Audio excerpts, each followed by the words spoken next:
Hola les amis, j'espère que vous allez bien et bienvenue dans une toute nouvelle vidéo. Ça fait très longtemps que je ne suis pas passée de ce côté-là de la caméra en face cam pour vous faire une vidéo sur un sujet que je trouvais très intéressant. C'est vous qui m'avez soufflé l'idée, mais c'est vrai que j'y avais déjà pensé et vous avez pu contribuer à cette vidéo parce que je vous ai posé quelques questions sur mon compte Instagram. Aujourd'hui, on se retrouve pour faire le bilan de mes 4 ans d'études. Je pense que vous avez vu la vidéo sur mes résultats. Ça y est, je suis enfin diplômée, je suis Madame Noémie et je pense que du coup, je suis très bien placée pour vous faire un bilan de mes 4 ans d'études. Un bachelier c'est 3 ans, mais j'ai eu une petite annexe d'1 an pour les stages. Donc ici j'ai pris soin de reprendre tiré par tiré chaque catégorie. Normalement j'aborde tous les sujets, mais si j'en oublie n'hésitez pas à me le mettre dans les commentaires. Et puisque la vidéo va être sûrement très longue, puisque je parle toujours beaucoup et j'ai vraiment envie de vous donner un maximum d'informations, je vais créer des chapitres à cette vidéo pour que vous puissiez aller au chapitre qui vous intéresse vraiment. Ici je vais essayer d'aborder un maximum de choses sur mon bachelier en 4 ans. La vidéo va être longue, mais si certains chapitres vous intéressent, n'hésitez pas à regarder dans la barre d'infos pour avoir le timecode des chapitres. Dernière petite information, j'avoue que c'est pas nécessairement dans l'ordre. Je peux passer entre guillemets du coq à l'âne, mais le principal vraiment, c'est que vous ayez les chapitres quoi. Donc voilà, on va commencer d'abord par les cours.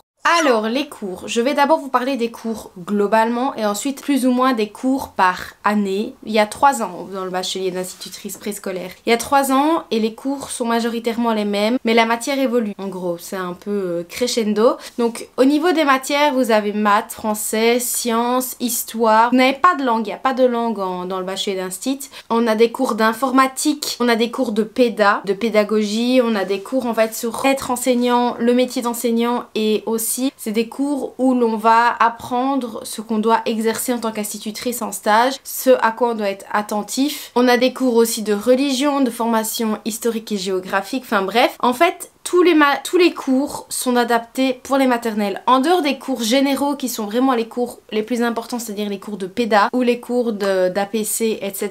Tous les cours, que ce soit maths, français, sciences, etc.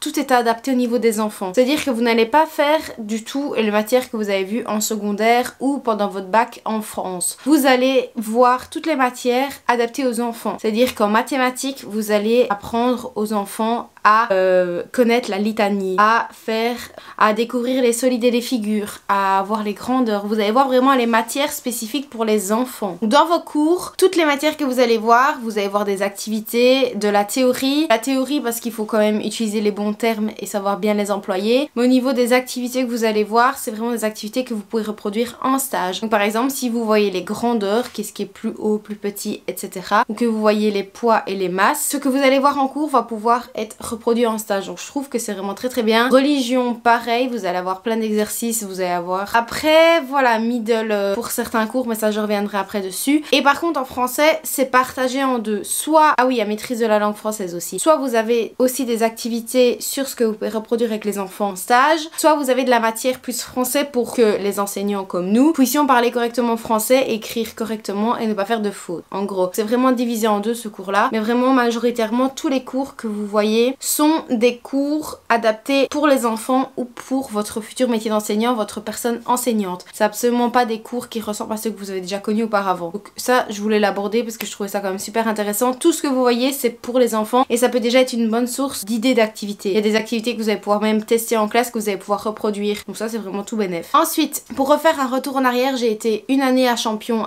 du côté de Namur et j'ai fait mes 3 dernières années de bac à Liège, à l'Elmo Sainte-Croix. Mais que ce soit pour les 2 écoles, j'étais dans une classe. Donc en fait, c'est des classes, on est plus ou moins 20, 25, 30 étudiants. Vraiment des classes classiques comme en secondaire ou en bac. Mais il y a parfois des cours qui se donnent en amphi qui sont avec les 3 classes réunies ou alors la moitié des 3 classes. En gros, c'est un peu, ça dépend de l'organisation de l'école. Et donc vous avez majoritairement tous vos cours rien qu'avec votre classe. Et ensuite, parfois, vous avez des activités avec les autres classes. Donc j'avoue que pour faire des rencontres, c'est pratique et en même temps, c'est un peu plus compliqué. Mais c'est pas du tout comme à l'université où vous êtes 300 élèves et personne se connaît, les profs vous connaissent pas. Ici, tout le monde vous connaît, tout le monde sait qui vous êtes. Présence, c'est obligatoire, je trouve ça important de le dire aussi, mais à l'université, que vous soyez là ou pas là, ils s'en foutent. Si vous devez être là, les présences, ça compte. On sait qui est là, qui est pas là, il faut justifier les absences. Après, il faut pas apporter des petits justificatifs dans un journal de classe, hein, qu'on soit bien clair. Mais les profs prennent vraiment note de qui est là et qui est pas là parce que pendant les examens, ça joue beaucoup. Que ce soit pour mes 2 écoles, le principe était le même, donc voilà. Au niveau du matériel, il n'y a pas vraiment beaucoup de matériel à avoir pour la majorité des cours. Majoritairement, tous les cours sont donnés par PowerPoint, donc vous prenez note sur votre ordinateur ou si vraiment vous avez le courage sur une feuille, mais majoritairement vous faites tout à l'ordi avec tout sur Word. Pour les cours d'art plastique, j'ai oublié de vous dire qu'il y avait la matière art plastique, mais pareil en art, vous voyez tout ce qui est pour les enfants, tout plein d'activités que vous pouvez faire avec les enfants, franchement c'est trop bien. Là, on va vous donner une liste de matériel comme ça. Par contre, on vous demande d'acheter énormément de matériel et majoritairement vous n'utilisez pas la moitié. Donc franchement, c'est une perte d'argent, mais vous n'avez pas le choix parce qu'on vous le demande, donc vous êtes obligé d'avoir le matériel avec vous. Et aussi durant l'année, pendant les cours d'art plastique, on vous demande peut-être pour la séance du jeudi à 16h d'apporter Voilà, vous devez avoir votre matériel parce que souvent on fait des bricolages, des activités et l'école n'a pas tout le matériel pour pouvoir vous le prêter. Donc il faut que vous ameniez votre propre matériel avec vous, que ce soit peinture, pinceau, de la colle, des ciseaux, cutter, tout ce qui va avec, tout le tralala. Ça dépend vraiment des séances de cours et de ce que les profs vous... Donc au niveau du matériel, il y a certains cours qui vous demandent des livres. Par exemple, j'ai dû acheter le livre 99 mots pour ne plus faire de fautes ou je sais pas quoi. Je l'ai utilisé littéralement 5 minutes lors d'un exercice oral. Il m'a coûté plus de 10 balles et je m'en sers pas. Honnêtement, donc il y a vraiment des achats inutiles, mais vous êtes obligé de l'avoir. Donc, mais majoritairement aussi on vous donne des feuilles photocopiées, donc vous payez des frais photocopie début d'année et vous avez des photocopies des profs. Les cours sont quasiment tous en PowerPoint. Certains cours on vous donne un petit bloc de feuilles, sinon vous avez tout sur l'ordi et tout dépend aussi de vos prises de notes. Sinon c'est caisse et vous avez rien du tout. Voilà, c'est majoritairement ordi et parfois un peu papier. Et au niveau des cours par année, c'est quasiment similaire, à part la 3e année où vous avez le TFE qui s'ajoute. Les cours, quasiment toujours les mêmes. Parfois vous avez un cours ou deux qui s'ajoutent. Vous avez parfois des cours de différence sur les 3 années, que ce soit français, maths, les cours classiques, religion, art plastique, musique et tout ce qui va avec. Ça c'est des cours qui sont vraiment transversaux sur les 3 années. Pédagogie aussi. Alors APC, approche par compétence, c'est vraiment pour la première et la deuxième parce que ce sont des cours qui vous permettent de construire votre phare de stage. Donc vous voyez un peu plus avant et après ça se spécifie vraiment bien sur la 3e que vous entrez vraiment dans le cours, dans le métier quoi, vraiment. Les cours ils sont, que ce soit français, maths, sciences, en fait vous n'avez pas vraiment d'évolution dans le sens où les matières changent chaque année parce que vous abordez un peu des thèmes différents. Peut-être qu'en première, en sciences, vous allez voir l'eau par exemple. Vous voyez plein de trucs, mais je veux dire un exemple, vous voyez l'eau, l'année d'après vous allez voir, pas moi, les animaux, les différents types d'animaux, etc. Et en 3e, mon exemple à moi, en 3e j'ai vu la mare, l'écosystème de la mare, donc vous voyez c'est des trucs un peu plus différents et vous pouvez aborder vraiment tous des sujets différents, mais vu que c'est toutes des matières que vous pouvez aborder avec les enfants, il n'y a pas de chronologie d'évolution, vous voyez vraiment différents thèmes. Pareil pour français, musique, mathématiques, etc. Et mon avis global, les cours ça dépend vraiment sur qui vous tombez. Les cours ils sont cool si vous avez un prof cool, les cours ils sont intéressants si le prof s'y met et vous donne des bons cours, parce que ma 3e année,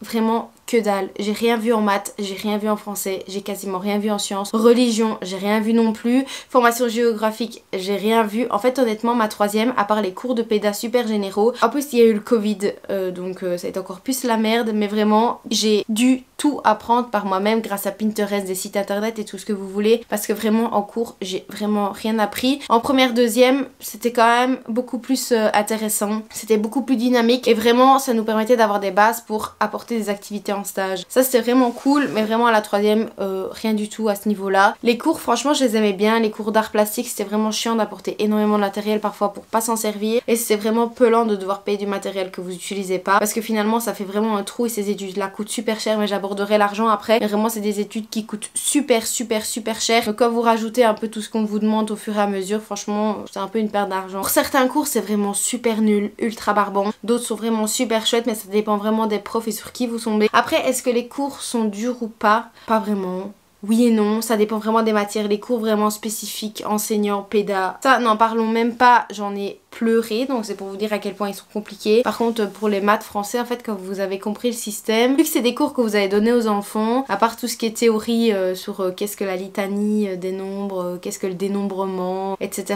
Quand vous savez le faire, c'est facile quoi. Donc ça roule et ça rentre assez facilement. Et pour les cours de pédas, c'est vraiment ce qui était le plus compliqué. Je pense que j'ai abordé un peu tout pour les cours. N'hésitez pas à me dire dans les commentaires si j'ai pas tout dit. Maintenant on va passer à la catégorie des stages. Je pense que c'est une des catégories qui vous intéresse le plus. plus. D'ailleurs, dans le petit i juste ici, si vous voulez aller voir ma playlist du journal d'une institutrice, j'ai filmé mes stages de 3e année du début de la préparation jusqu'à mon dernier jour de stage. Surtout mon dernier stage de février-mars, vous avez une panoplie complète de l'entièreté de mon stage, du moment où je l'ai créé jusqu'à la fin, donc si ça vous intéresse, c'est dans le petit i. Mais en gros, les stages, vous en avez chaque année, donc ça, c'est quand même super intéressant. Que ce soit de mon année à Champion ou mes années à l'Elmo, j'ai eu des stages chaque année. Les stages sont comptés. En 3e, ils sont tout seuls, donc vous devez vraiment sauver les stages. Par contre, je pense que pour les autres années, ils sont avec autre chose. Vous avez de plus en plus de stages au fur et à mesure que vous augmentez dans les années. Donc en en première année, j'ai eu 2 semaines de stage d'institutrice. En 2e, j'ai eu 4 semaines. En 3e, j'avais 8 semaines à ma première 3e et 9 semaines à ma 2e. Mais là-dedans, vous avez aussi les stages de psychomotricité. Psychomotricité, qu'est-ce que c'est? C'est qu'en tant qu'institutrice, pas qu'en classe, vous pouvez très bien être engagé en tant que maître de psychomotricité et ça, c'est la gym. En gros, vous donnez les séances de gym. Et ici, dans mon bachelier, on apprenait à donner la gymnastique aussi, les cours de psychomote. Du coup, vous avez des stages vraiment ciblés sur institutrice préscolaire. Vous avez aussi des stages qui sont ciblés sur la gym, sur la psychomote. Et vous avez du coup des cours de psychomotricité qui vous sont donnés d'ailleurs à parté. Je vous ai pas parlé des cours de psychomote, mais c'était un enfer. La 2e, c'était un enfer. C'était de la théorie. On avait des blocs de théorie comme ça. Quand je vous dis que c'était la théorie pure, c'était juste de la théorie pure. Et l'examen était immonde. Mais la première et la 3e, ça allait. Et la 2e, c'était immonde. Enfin bref.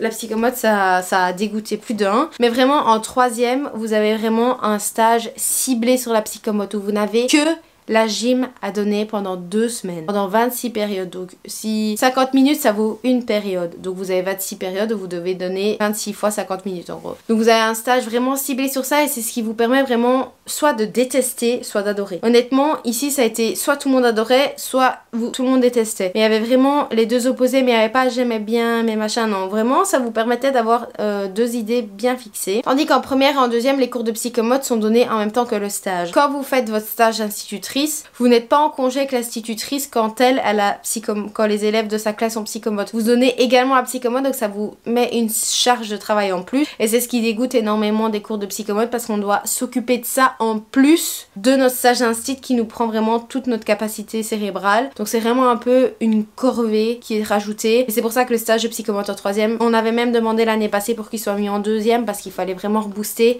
parce que vraiment c'était vraiment bien et le fait d'avoir vraiment que psychomote, ça sauve complètement le truc. Au niveau des recherches de stage, c'est l'école honnêtement à l'Elmo qui s'en charge. Quand j'étais à Champion, à l'Enalux, c'est moi qui devais trouver mon stage par moi-même et les profs se déplaçaient. À l'Elmo, ils ont une liste comme ça de villes et d'écoles de stage avec lesquelles ils collaborent. Et ensuite, c'est une prof de PEDA qui est chargée des stages en gros et qui alors vous envoie un email avec les documents de tout le monde, avec le nom, les adresses, les numéros de téléphone et les profs qui vous prennent en charge avec l'année et la section. Par exemple, vous pouvez vous retrouver à Perpète et Bas-de-Pied, à X kilomètres de chez vous, en 3e maternelle, à machin truc quoi. Au début d'année, vous remplissez une fiche signalétique dans laquelle vous mettez où vous habitez, votre moyen de transport et les préférences des villes. Ici, Namur, je pouvais aller où je voulais, tandis qu'à Liège, c'était toujours dans la région de Liège. Donc ça, c'était super pelant, moi qui n'y allais pas en voiture. J'étais parfois placée à Liège, genre j'ai déjà fait un stage où je me levais à 4h50 du matin et je revenais à 18h passées parce qu'on m'avait mis en stage à Liège pendant 3 semaines. Ça, c'était mon stage du mois de novembre de cette année, donc franchement je vous jure c'était trop bien, mais c'est pas vous qui décidez. En cas de force majeure, ils essayent de vous trouver un autre stage. Et pour le stage TFE, c'est vous qui pouvez normalement choisir, enfin ça dépend, ils vous le proposent. Ici,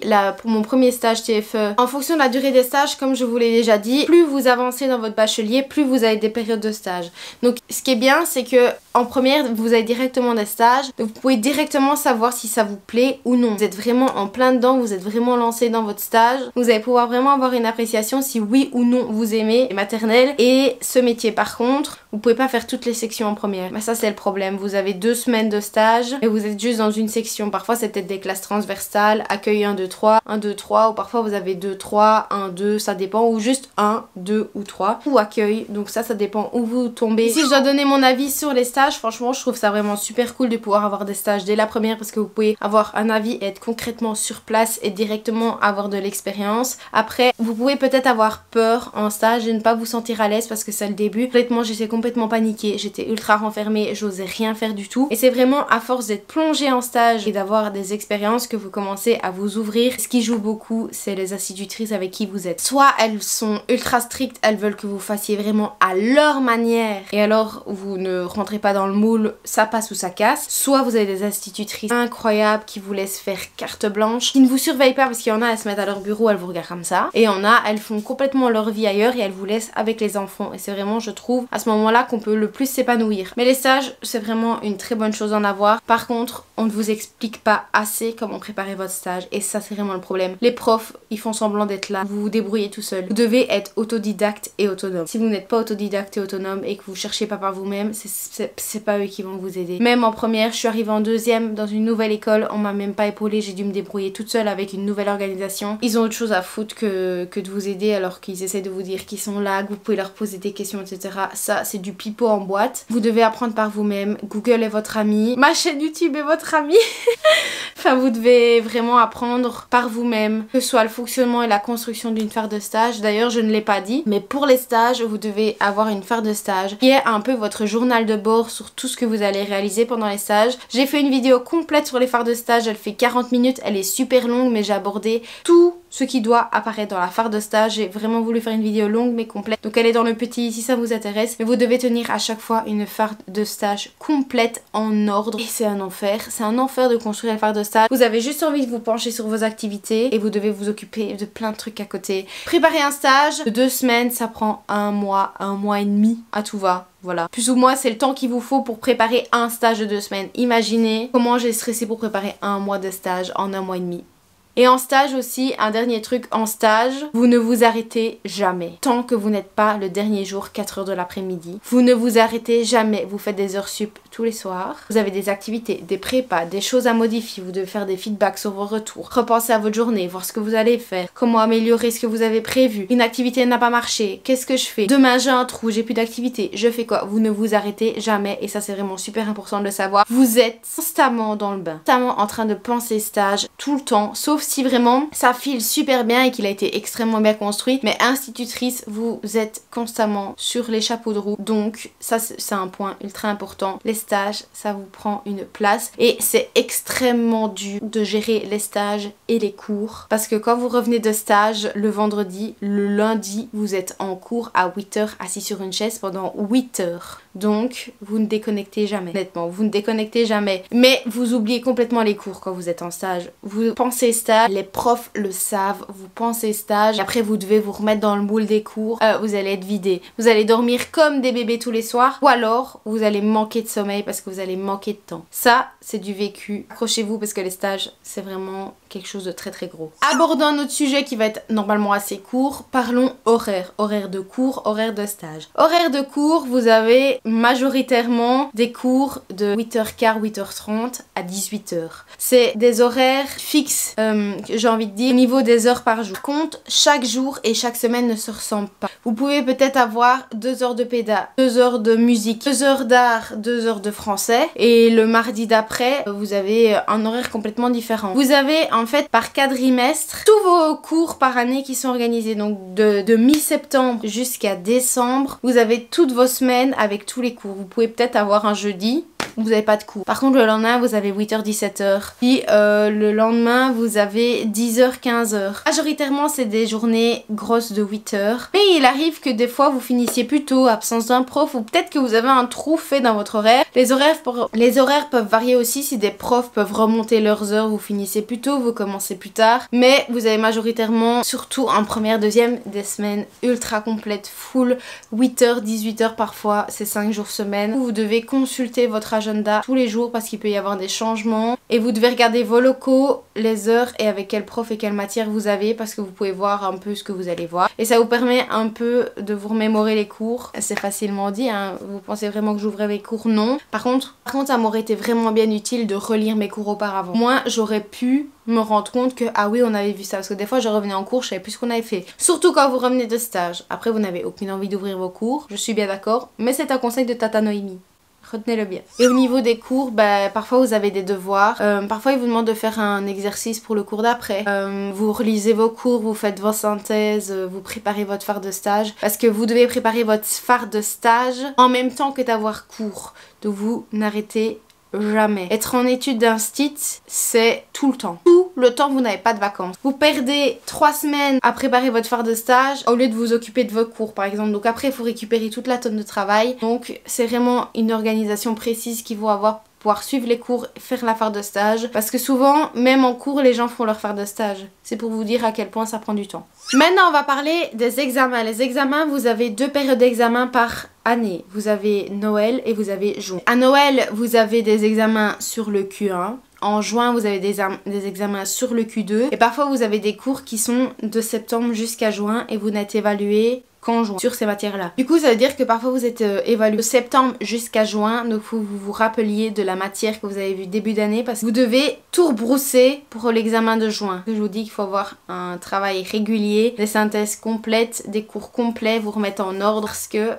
y a des cours qui font vraiment un an complet. Souvent, vous avez majoritairement des cours qui sont transversaux sur l'année, donc de septembre à juin, mais vous êtes évalué et en septembre en décembre sur la matière de septembre à décembre, et le deuxième examen c'est sur février à juin, enfin mi-mai. Les cours finissent mi-mai et puis ensuite vous avez le blocus et ensuite vous arrivez en examen. Donc en fait, si vous voulez, quand vous avez fini les examens de janvier qui durent majoritairement 2-3 semaines, vous avez une semaine de congé et en juin vous finissez mi-mai, soit vous enchaînez direct avec les examens, soit vous avez une semaine pour étudier. Souvent votre blocus c'est à Pâques, avant que les cours ne terminent, et puis après vous enchaînez les examens directement. Vous avez majoritairement 2 à 3 semaines d'examen. Par contre, contrairement à l'université, les examens c'est quasiment tous les jours. Vous avez un cours par jour, voire un cours tous les 2 jours. C'est pas une semaine pour étudier un cours. Donc quand vous avez énormément de matière en même temps, vraiment faut vous mettre à l'avance. Si vous avez des travaux, vous avez des examens oraux, des examens écrits,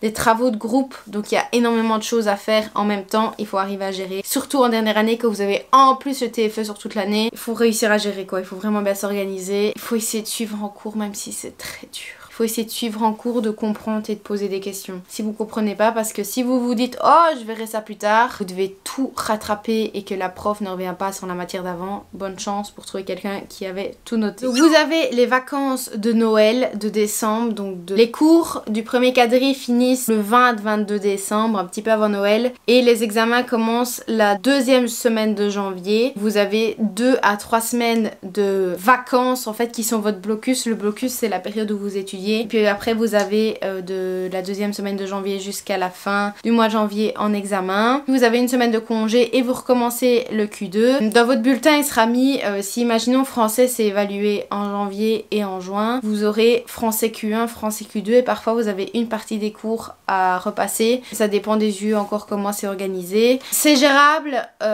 souvent vous avez 2 heures d'examen par jour, il y a certains examens qui valent 4 heures. Et souvent vous avez majoritairement un seul cours par jour. C'est très rare d'avoir 2 cours le même jour. Majoritairement c'est un cours jour, donc en fait quand vous sortez d'un examen vous en étudiez un autre, puis quand vous allez à l'examen vous en étudiez un autre et vous vous arrêtez jamais en fait et vous les enchaînez au fur et à mesure. Mais les examens franchement c'est gérable, ça dépend des profs, ça dépend des cours. Il y a des cours, les travaux ben vous comptez un peu sur les autres et vous vous entraidez. Il y a des cours vraiment ils sont hard comme je vous l'ai dit, les cours de péda etc. Le reste français c'est un peu compliqué parce qu'ils sont très pointilleux sur la grammaire et l'orthographe, donc il faut vraiment chercher les plus grosses exceptions. Mais honnêtement les autres cours ça va quoi. Franchement il faut juste que vous arriviez à le faire, et si vous arrivez à le faire c'est réglé et dans la boîte. Donc franchement les examens ça va. Il faut vraiment avoir une très bonne organisation, c'est la clé honnêtement. Franchement il suffit juste d'avoir la bonne orga et les examens ça roule. Maintenant on va aborder un sujet qu'on ne se rend pas compte en rentrant dans un bac d'institutrice, ce que je ne me rendais absolument pas compte, c'est la monie. Les études d'institutrice préscolaire vous coûtent un rein, un bras et une jambe. Ça vous coûte le prix d'une vie. D'accord? C'est un salaire d'un employé d'un mois que vous dépensez sur 3 ans. Vous dépensez quasiment entre 1000 et 2000 euros de matériel. C'est énorme. Et c'est justifié par quoi? C'est justifié par toutes les photocopies de votre phare de stage que vous devez faire. Plus vous avez de prépa, plus vous avez de matériel à imprimer à photocopier en couleur, plus ça coûte cher, parce que le plus rentable c'est en imprimerie, parce que pour payer les prix des cartouches junk maintenant c'est un bras. Par exemple pour faire parfois les photocopies de mon matériel ça me coûtait 60-70 euros. Sachant que le matériel change à chaque stage de chaque année. Ça c'est une très bonne nouvelle.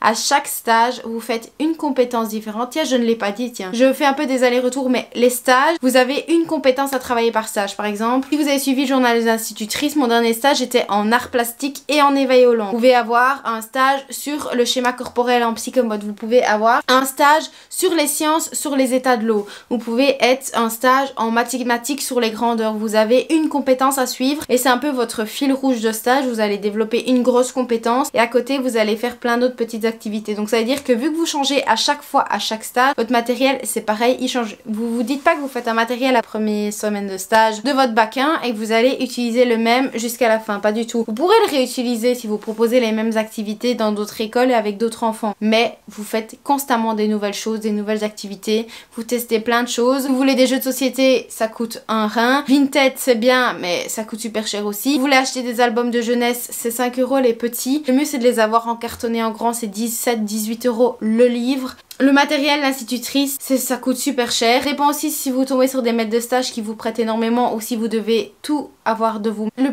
Ce qui coûte le plus cher, c'est soit la fabrication de gros matériel, soit vraiment les photocopies et la plastifieuse. Parce que vous plastifiez quasiment tout ce que vous faites. À mon stage de février-mars, pour vous donner une tapante, j'étais entre 300 et 350 € un stage d'un mois. Mon stage de novembre, j'étais aux 250-300 € aussi. Donc c'est un budget, il faut vraiment que vous le preniez en compte parce que votre matériel ne va pas se faire tout seul. Faire des emprunts, vous aurez jamais assez. Faire photocopier votre phare de stage, ça coûte super cher aussi. Après ici, on avait une alternative à l'école. Pour 3 €, on avait 100 photocopies en noir et blanc, 25 photocopies couleur pour 3 €. Mais après, il faut avoir la possibilité d'avoir cette option-là dans votre école. Donc ça prend énormément de votre budget. Et au niveau des prix par année, votre Minerval, c'est le prix que vous coûte un an, augmente petit à petit. Je sais qu'en France, c'est beaucoup plus cher, je pense. Ici, en première, j'étais à 600-700 € de Minerval, mais c'était à Inalux. Je suis arrivée en deuxième à Champion, c'était aux alentours de 490 €, je pense. Et puis, on est passé à 500 et quelques en troisième. Et je suis passée à 297 € juste pour mes stages. Cette année. Donc j'ai payé 300 € pour faire 9 semaines de stage. Voilà. Super. Et c'est 70 € de frais de photocopie plus ou moins par année. Quand vous comptez, ça vous fait déjà un budget de 600 € en commençant votre bac. Comptez tout le matériel que vous devez acheter à côté en fonction des profs ou tout ce que vous devez amener. Comptez, parfois ça revient entre 25, 30, 35, 40 €. Parfois un peu plus. En première à Inalux, j'ai dû acheter une guitare. Ça coûte super cher. Et en deuxième, c'était une sorte de petit synthé que j'ai tapé 3 fois dessus. Donc voilà, c'est des trucs qui servent à rien, qui sont là dans mon armoire, mais j'ai quand même dû payer 20 balles quoi. La guitare, j'ai réussi à la revendre, mais à la base c'était 80 €. Il faut savoir les sortir. Donc prenez vraiment ça en compte. Plus si vous avez des déplacements, que ce soit en bus, en train, vos abonnements, etc. Donc il faut vraiment que vous preniez tout en un ensemble, que c'est quand même un sacré budget. L'avant-dernier chapitre, l'avant-dernière catégorie que j'ai envie d'aborder avec vous, c'est la difficulté du bachelier, la difficulté des cours et des stages. J'ai déjà un petit peu abordé auparavant, mais j'ai envie de rentrer plus dans la difficulté parce que parfois ça peut faire peur d'entrer en institut maternel en se disant qu'on n'est peut-être pas capable, comment sont les cours, les matières, etc. Donc j'avais envie de vraiment aborder ce point séparément des autres. Donc je vais d'abord aborder la difficulté au niveau des cours. Les cours, honnêtement, c'est gérable. Il y a des cours qui sont plus durs que les autres, mais tout est une question d'organisation. Après, vu que ce sont des matières qui sont adaptées au maternel, c'est quand même beaucoup plus facile que ce soit à suivre, à comprendre. Le plus dur, c'est parfois de comprendre comment expliquer aux enfants et comment le mettre en œuvre. Je pense que c'est une des difficultés que j'ai rencontrées, mais de comprendre la litanie des nombres ou le dénombrement, ça, normalement, vous savez tous le faire. Mais il faut comprendre comment tu le mets en place avec les enfants, par quelle étape tu vas passer, ce que tu dois commencer à voir avec eux en premier, par année, parce que parfois une matière, ça évolue en fonction des âges des enfants. Donc il faut savoir le dénombrement, comment il se travaille en accueil, en première, en deuxième, en troisième. Et honnêtement, les cours ne sont pas compliqués, mais il y a les cours de péda qui sont immondes à étudier, ils sont immondes, c'est des concepts super durs à retenir, des schémas. Si vous étudiez régulièrement et que vous posez des questions, ça ne devrait pas poser de problème. Il y a certains travaux, ah oui, il y a énormément de cours que j'ai trouvé inutiles aussi, que ce soit au niveau des matières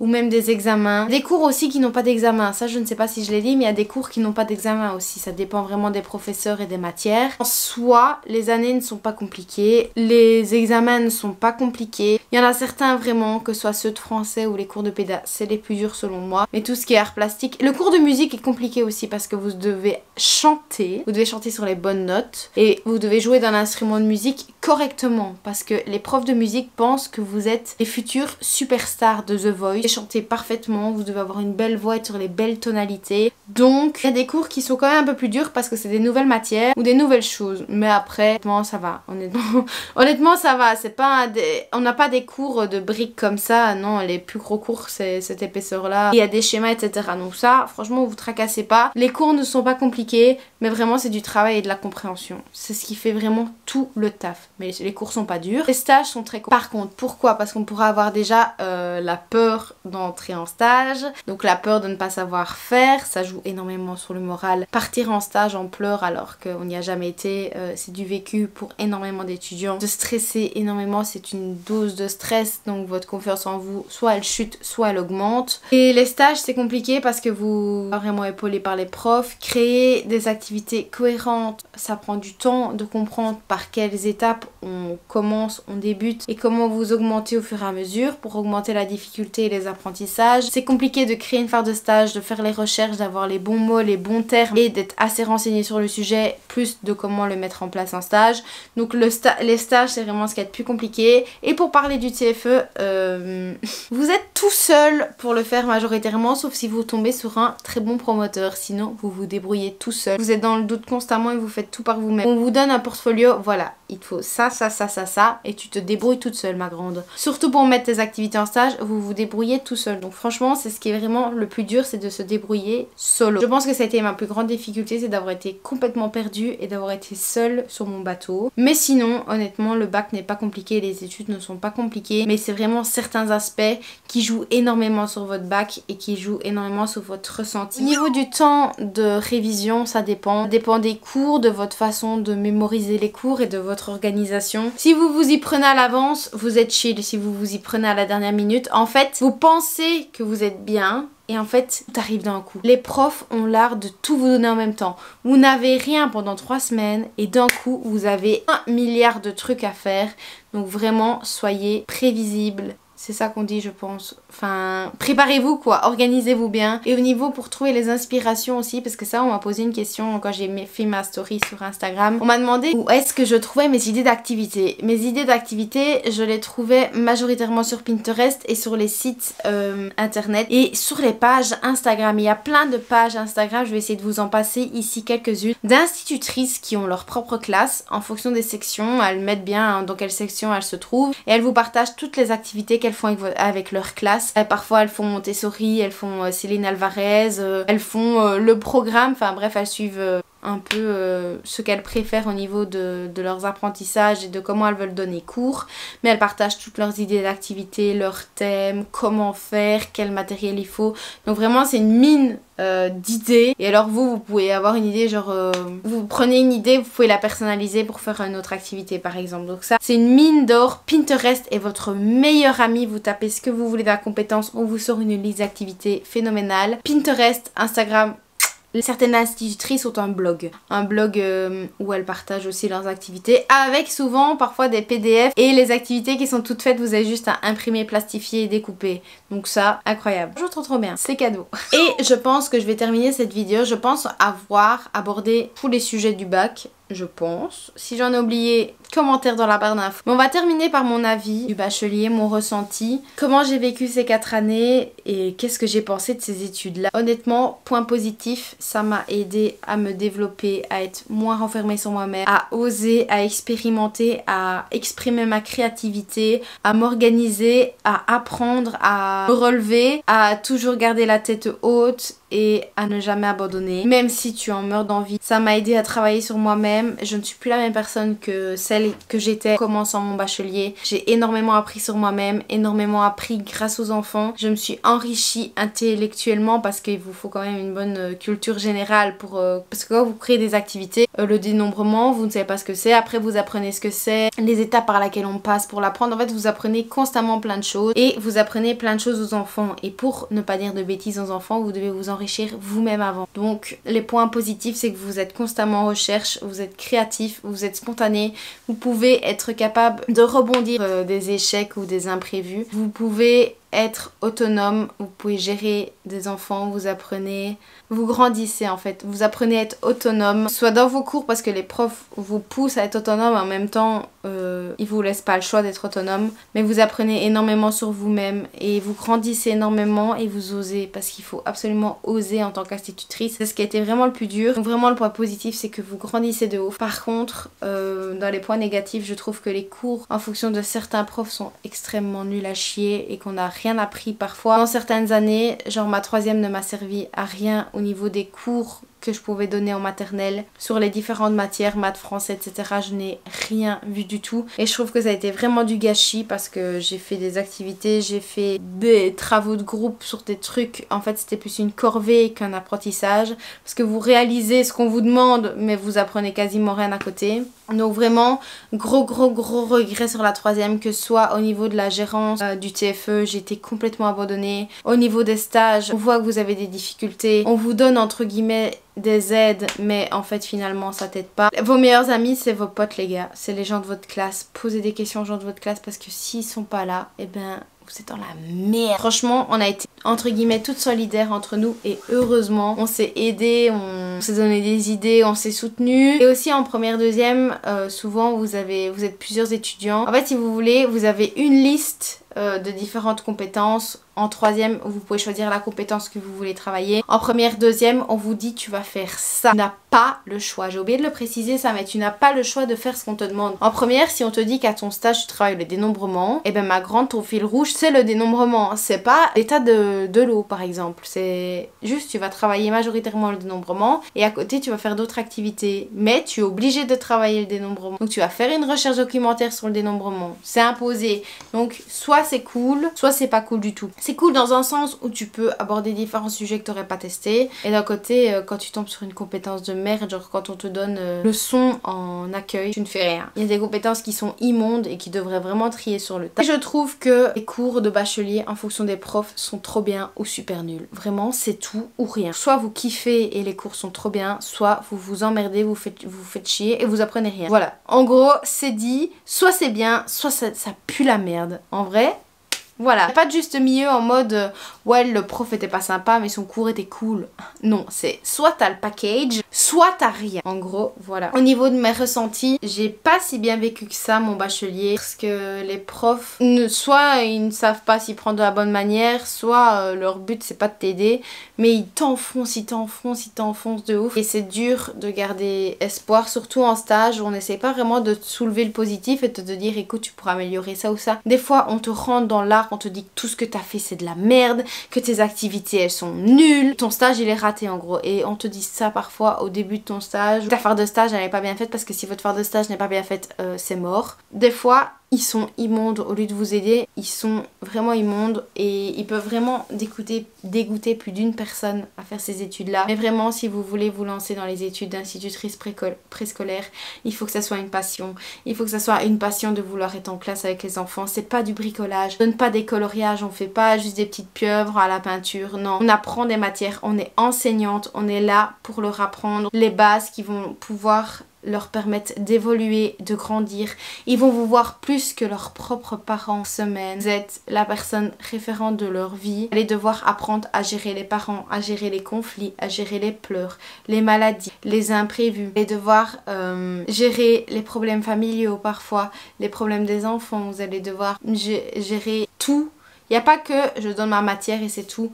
Vous êtes une seconde maman pour les enfants, vous êtes la personne qui voit le plus et c'est super important d'en être conscient parce que être institutrice, il faut vraiment, de mon ressenti personnel et de connaissances qui m'ont dit pareil, tu ne fais pas ce métier-là par dépit. Tu ne te lèves pas tous les matins pour être occupé de 30 mioches. Déjà, t'as pas un salaire de ouf, donc honnêtement, c'est pas un métier où t'es super bien payé, tu fais pas ça pour la thune. Et en plus de ça, il faut aimer se lever le matin et aimer voir ses élèves et apprendre avec eux parce que si tu n'aimes pas... Arrête, franchement, change d'études, va ailleurs, va faire autre chose, mais fais pas ce métier-là parce que si tu le fais pas avec le cœur, ça marchera pas. Ces études-là, on t'en dégoûte, on te dégoûte de ce métier-là. Des profs sont là pour te démonter et te donnent envie de tout arrêter. En troisième, ils t'achèvent tous, ils sont immondes les profs, vraiment. Il y en a certains qui sont bien, mais les profs de péda, elles sont immondes. Majoritairement pour celles que j'ai connues, je voudrais plus jamais avoir cours avec elles de toute ma vie. Vraiment accrochez-vous, faites-le parce que vous savez que vous voulez faire ce métier-là et que vous voulez être institutrice maternelle parce que sinon, ne le faites pas.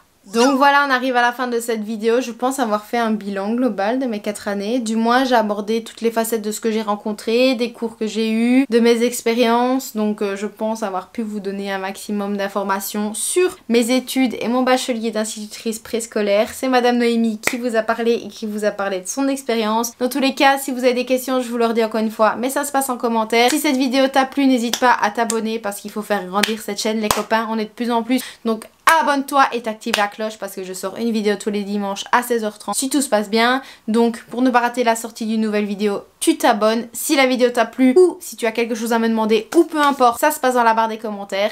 Moi je vous fais plein de très gros bisous et je vous dis à la prochaine dans une toute nouvelle vidéo. Ciao. We fly around like paper planes, they never know where we will fall. Nobody can see us, still they wanna tear us apart. There's something different about the way we are.